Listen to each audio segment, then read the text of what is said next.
पहली बात तो ये है कि क्या एमसीडी से हमें कोई गौशाला के नाम का बजट मिलता है? मैं इतनी बात पूछ रहा इस गौशाला को चलाने में किस तरह का योगदान दिल्ली सरकार से या एमसीडी से या किसी और अन्य सहयोग से मिलता है? आपको थोड़ा सी जानकारी उपलब्ध कराएं। ये ना एमसीडी देती है ना दिल्ली सरकार देती है, ये जनता का सहयोग से चल रहा है।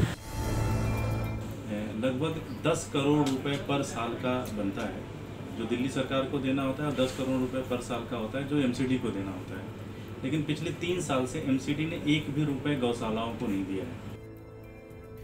दिल्ली के एमसीडी आप सरकार के प्रभारी दुर्गेश पाठक का खुलासा, गौ का चारा रख रखाव करने के एवज में दिल्ली में भाजपा गठित एमसीडी सरकार नहीं दे रही फंड, जबकि हमारी दिल्ली सरकार ने अब तक सारा करोड़ों का फंड दे चुके हैं, जिसकी लिस्ट मीडिया को दी है। जब से लॉकडाउन चला अब तक क्या था कि गौशालाओं में धान के भी पैसे आ जाते थे, सारी चीज़ें आ जाती थी, तो दिक्कत उनको फंड की उतनी नहीं आती थी। लेकिन पिछले 3 सालों से लगभग 10 करोड़ रुपए पर साल का बनता है जो दिल्ली सरकार को देना होता है, और 10 करोड़ रुपए पर साल का होता है जो एमसीडी को देना होता है।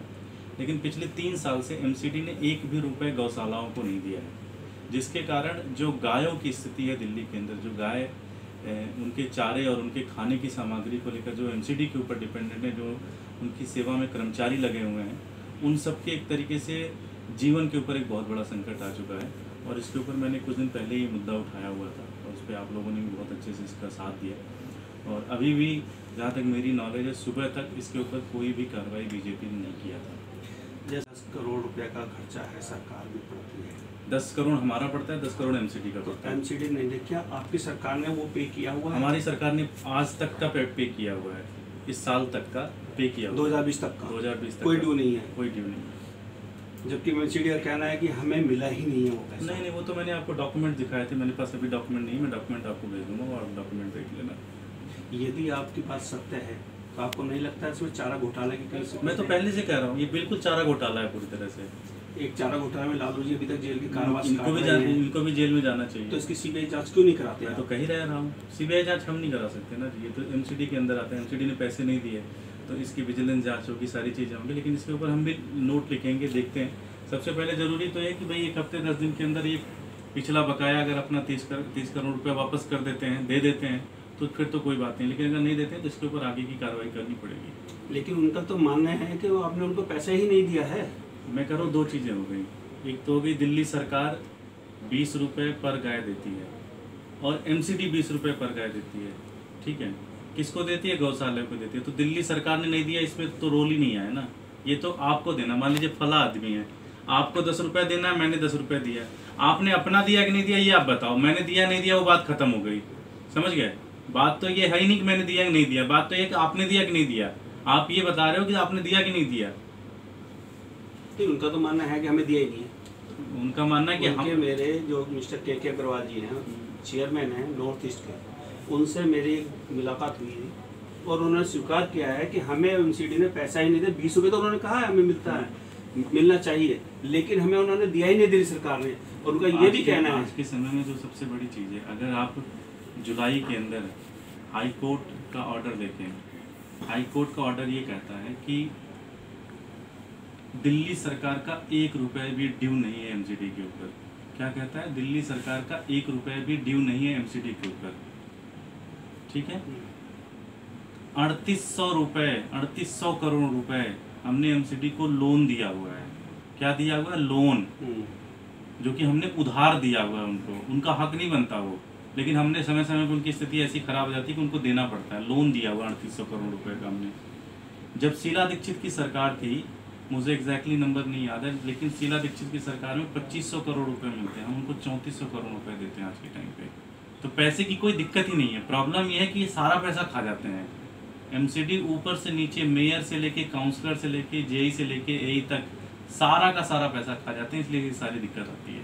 वहीं भाजपा एमसीडी नॉर्थ ईस्ट के चेयरमैन के अग्रवाल ने बताया कि दिल्ली सरकार से कोई भी पैसा फंड गाय के नाम पर नहीं मिला। गांव के रखरखाव पर हम ही पैसा खर्च कर रहे हैं, 20 रुपए प्रति दिन। जब हमने इसका ब्यौरा मांगा तो उनके पास कोई संतुष्ट जवाब नहीं था। कैटल, क्या नाम रखा है उसका? Cattle point. अच्छा, जो गाय हमारी पौंड और जो गाय उठती है हमारी, एक मिनट, डाबर हरे कृष्णा। अच्छा, कोई हमारे पास बजट है इसका?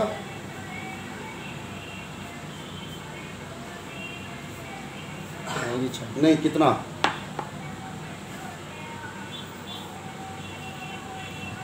दो करोड़ के करीब। इस साल कितना खर्च हुआ था? पेमेंट नहीं, मतलब पेमेंट देनी बाकी है क्या? तो बिल तो आए होंगे ना? कितने?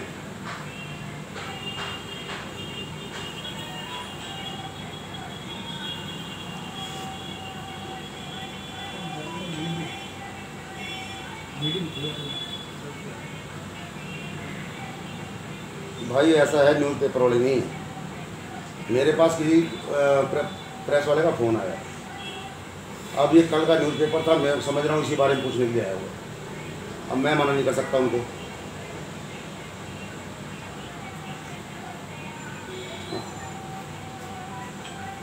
हाँ,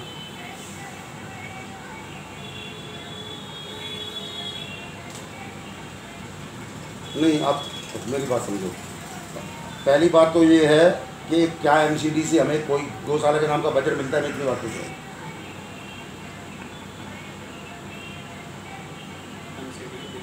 दिल्ली सरकार से तो नहीं आता ना कोई। अच्छा, जो है वो अपना बजट है, पिछले बजट में कितना पैसा डाला था हमने पिछले बजट में?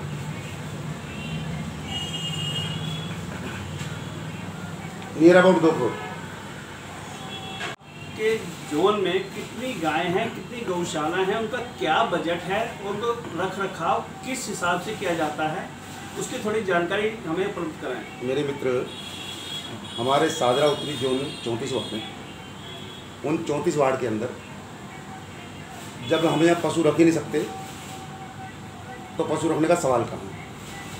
अभी आप देखेंगे यहाँ सामने गोकुलपुर पुल के नीचे भी हैं, आवारा गाय हैं, सड़कों पर बैठी हुई हैं, तो उनके रख रखाव में कहीं तो कोई तो बजट होगा। देखिए, ऐसा है, हमारे पास नॉन प्लान के अंदर, प्लान हेड के अंदर इसका 2 करोड़ का बजट हमने रखा हुआ है अप्रॉक्सीमेटली, मगर ईडीएमसी की वित्तीय हालत किसी से छुपी नहीं है। जो हिस्सेदारी ईडीएमसी की बनती है वो दिल्ली सरकार से ईडीएमसी को मिल नहीं रही है। इसके लिए पार्षदों ने प्रदर्शन तक कर लिए। पिछले 3 साल से मैं पार्षद हूँ। उन 3 साल में दिल्ली सरकार के मुख्यमंत्री, जो मेरे मुख्यमंत्री हैं, उनके पास कई बार गुहार लगाई। माननीय न्यायालय ने भी इसमें कहा, उसके बाद भी वे ढाक के 3 बार नज़र आए हैं। प्लान हेड के अंदर का पैसा है, इसके अंदर लगभग 28-29 करोड़ लाख रुपए की देनदारी हमारी पेंडिंग है, जो हमने देने हैं। पर कैटल 20 रुपये पर डे के हिसाब से जो गाय हम यहाँ से उठा करके डाबर हरे कृष्णा धर्मशाला में भेजते हैं, ये प्रावधान हमारे पास है। लेकिन फिर आपका जो सवाल है हमारा वहीं पर आगे रुक जाता है कि गायों का पैसा जा रहा है 20 रुपये पर के हिसाब से, और गायें यहीं आपके क्षेत्र में ही आवारा पड़ रही हैं। एक तरफ आप कहते हो गायों को बचाना है, मुहिम छेड़ रखी है सरकार ने, आप भी की सरकार केंद्र में है, आप भी की यहाँ पर निगम पार्षद में है। जितनी गायें हमारे वाहन के द्वारा धर्मशाला में भेजी जाती हैं, उतनी गायों का 20 रुपये पर डे पर कैटल के हिसाब से उसका पेमेंट जाता है, और वो जो गाय वहाँ भेजी जाती है वो वापस यहाँ नहीं आती क्षेत्र के अंदर। अब जो लोग अपने घरों में कई गाय पालते हैं, वो दूध देना बंद कर देती हैं, वो गाय जरूर रोड पे आती हैं, और जितनी रोड पे हमें मिलती हैं उनको उठा के हम भेजने की चेष्टा बराबर करते हैं। वहीं दिल्ली सरकार और एमसीडी के दावों को एक निजी जनता के सहयोग से गौशाला चला रहे हरजेश पांडे जी ने बताया कि कोई भी सरकार कोई सहायता नहीं करती। ऐसा आपका शुभ नाम? राजेश कुमार पांडे। राजेश कुमार जी, ये जो गौशाला है ये किन की देख रेख में चलती है और इस गौशाला को चलाने में किस तरह का योगदान दिल्ली सरकार से या एमसीडी से या किसी और अन्य सहयोग से मिलता है, आपको थोड़ा सी जानकारी उपलब्ध कराएं। ये ना एमसीडी देती है ना दिल्ली सरकार देती है, ये जनता का सहयोग से चल रहा है। जो इनके पास का रख रखाव का खर्चा आता है, खाने पीने का जनता चारे का का सहयोग चारे से उससे ही आता है। सब जनता का सहयोग। आपकी कमेटी में कितने लोग हैं जो इस सेवा में लगे हुए हैं? 5-7 आदमी जो सेवा में लगे हुए हैं। कितनी यहाँ पे गायें होंगी और कितनी यहाँ होंगे 800 के लगभग। 800 जी। कभी आपने कोशिश नहीं की दिल्ली सरकार से पत्र लिख करके एमसीडी से किसी तरह की? दे रखा है, कोई नहीं सुनवाई। कोई सुनवाई नहीं होती। अभी क्योंकि ये आप यमुना के खादर में हैं, आप ये कल को बारिश शुरू होती है यहाँ पे होगी तो उसके लिए जगह कहाँ पे उपलब्ध कराई जाती है? नहीं, यहाँ पानी नहीं आता। अब सवाल उठता है कि दिल्ली में भी बिहार की तरह कोई चारा घोटाला तो नहीं हो रहा। यह भी एक जांच का विषय है। मैं अपने ਇਹ ਮੋਢਿਆਂ ਤੇ ਗੋਡਿਆਂ ਤੋਂ ਬਹੁਤ ਦੁਖੀ ਸੀ। ਮੇਰੇ ਲਈ ਤਾਂ ਤੁਰਨਾ ਫਿਰਨਾ ਵੀ ਇੰਨਾ ਔਖਾ ਹੋਇਆ ਸੀ, ਮੈਂ ਦੱਸ ਵੀ ਨਹੀਂ ਸਕਦਾ। ਪਰ ਜਦ ਤੋਂ ਮੈਨੂੰ ਫੀ ਰਿਲੀਫ ਮਿਲਿਆ 2.5-3 ਮਹੀਨੇ ਇਸਤੇਮਾਲ ਕਰਨ ਤੋਂ ਬਾਅਦ ਗੋਡੇ ਵੀ ਓਕੇ, ਮੋਢੇ ਵੀ ਓਕੇ। ਜੇ ਤੁਸੀਂ ਵੀ ਕਿਸੇ ਇਸ ਤਰ੍ਹਾਂ ਦੀ ਬਿਮਾਰੀ ਤੋਂ ਪਰੇਸ਼ਾਨ ਹੋ ਤੇ ਬੇਝਿਜਕ ਹੋ ਕੇ ਇਸ ਨੂੰ ਇਸਤੇਮਾਲ ਕਰੋ। ਸਿਰਫ 2.5-3 ਮਹੀਨੇ ਇਹ 125 ਬਿਮਾਰੀਆਂ ਤੱਕ ਦਾ ਇਲਾਜ ਕਰ ਸਕਦਾ ਹੈ। ਫੀ ਰਿਲੀਫ ਹਮੇਸ਼ਾ ਯਾਦ ਰੱਖੋ। ਬਸ ਕੁਛ ਦਿਨਾਂ ਤੋਂ ਮੈਨੂੰ ਬਾਲਾਂ ਦੀ ਬੜੀ ਸਮੱਸਿਆ ਸੀ। ਮੇਰੇ ਬਾਲ ਝੜਨੇ ਸ਼ੁਰੂ ਹੋ ਗਏ ਸੀ। ਮੈਨੂੰ ਮੇਰੇ ਦੋਸਤ ਨੇ ਆਇਲ ਫੀ ਰਿਲੀਫ ਵਾਲੇ ਦੱਸਿਆ। ਮੈਂ ਇਹ ਤੇਲ 3 ਕੁ ਮਹੀਨੇ ਲਾਣਾ ਆਪਣੇ ਸਿਰ ਤੇ ਅਪਲਾਈ ਕੀਤਾ। ਇਹ ਬਿਲਕੁਲ ਆਯੁਰਵੈਦਿਕ ਤੇਲ ਹੈ, ਇਹਦਾ ਕੋਈ ਸਾਈਡ ਇਫੈਕਟ ਨਹੀਂ ਹੈ ਤੇ ਮੇਰੇ ਬਾਲ ਜਿਹੜੇ ਗੰਜਪਣ ਪੈਣਾ ਸ਼ੁਰੂ ਹੋ ਗਿਆ ਸੀ ਉਹ ਦੁਬਾਰਾ ਆਉਣ ਲੱਗ ਗਏ ਤੇ ਮੈਨੂੰ ਤਾਂ ਬੜਾ ਫਾਇਦਾ ਦਿੱਤਾ ਇਸ ਨੇ। ਜੇ ਤੁਹਾਨੂੰ ਵੀ ਕਿਸੇ ਇਸ ਤਰ੍ਹਾਂ ਦੀ ਪ੍ਰੋਬਲਮ ਦਾ ਤੁਸੀਂ ਸਾਹਮਣਾ ਕਰ ਰਹੇ ਹੋ ਤਾਂ ਇਹ ਤੇਲ ਲਾਣਾ ਨਾ ਭੁੱਲੋ। कितना कितनी ਅਸੀਂ ਆਪਣੇ ਬਾਲਾਂ ਕਰਕੇ ਸ਼ਰਮ ਫੀਲ ਕਰਦੇ ਹਾਂ ਕਿਤੇ ਸੋਸਾਇਟੀ 'ਚ ਬੈਠੇ ਹਾਂ ਕਿ ਕੋਈ ਮਜ਼ਾਕ ਨਾ ਕਰ ਰਿਹਾ ਹੋਏ, ਪਰ ਥੈਂਕਸ ਟੂ ਫ੍ਰੀ ਲੀਵ ਜਿਹਨੇ ਮੇਰਾ ਇੱਕ ਕੌਨਫੀਡੈਂਸ ਬਿਲਡ ਕੀਤਾ, ਜਿਹਦੇ ਲਗਾਉਣ ਨਾਲ ਮੈਂ ਮਾਰਕੀਟ 'ਚ ਹੁਣ ਬੜਾ ਹੀ ਕੌਨਫੀਡੈਂਟ ਹਾਂ ਔਰ ਇਹਦੇ ਨਾਲ ਮੈਨੂੰ ਬੜਾ ਫਾਇਦਾ ਹੋਇਆ। ਅਤੇ ਮੈਨੂੰ ਸਰਵਾਈਕਲ ਦੀ ਵੀ ਦਿੱਕਤ ਸੀ ਅਤੇ ਉਹਦੇ ਨਾਲ ਵੀ ਮੈਨੂੰ ਬੜਾ ਰਿਲੀਫ ਮਿਲਿਆ। ਇਹ ਯੂਜ਼ ਕਰੋ ਅਤੇ ਮੈਂ ਪ੍ਰੈਕਟੀਕਲ ਯੂਜ਼ ਕਰ ਰਿਹਾ।